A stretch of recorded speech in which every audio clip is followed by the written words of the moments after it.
I'm here to speak about Lieutenant Thomas James Eugene Crotty, United States Coast Guard. While attending the Coast Guard Academy, Lieutenant Crotty excelled in leadership and athletics.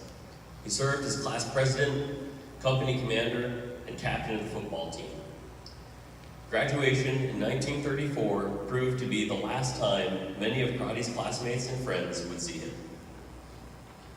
After graduating, he served on board Coast Guard cutters based out of New York, Seattle, and Alaska. By 1941, Crotty had become the Coast Guard's leading expert in mine operations, demolition, and the use of explosives. In the summer of 1941, he was sent to the Philippines for mine recovery operations near Manila.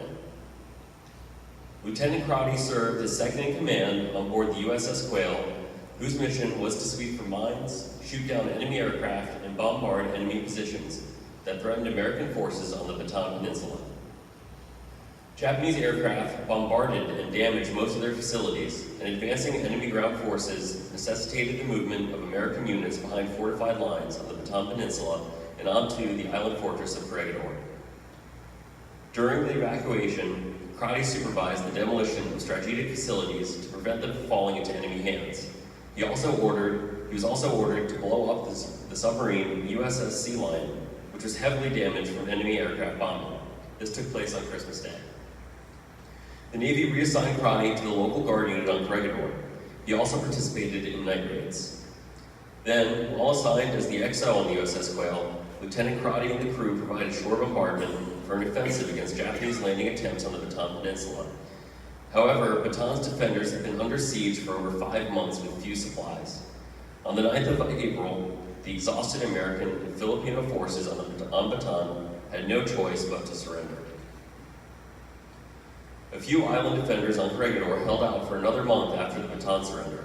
The crew on board the Quail cannibalized deck guns and moved them onto the island to mount a final stand against the encircling enemy forces.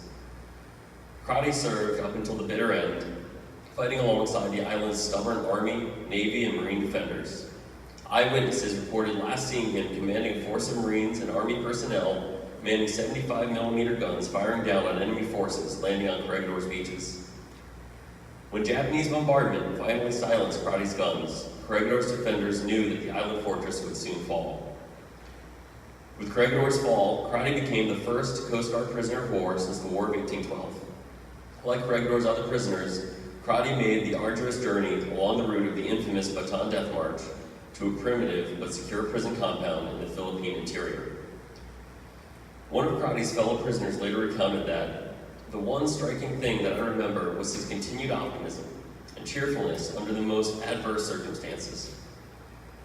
But Crotty's courage and optimism could not sustain it, and late in the summer of 1942, a diphtheria epidemic swept through the camp, killing 40 prisoners per day.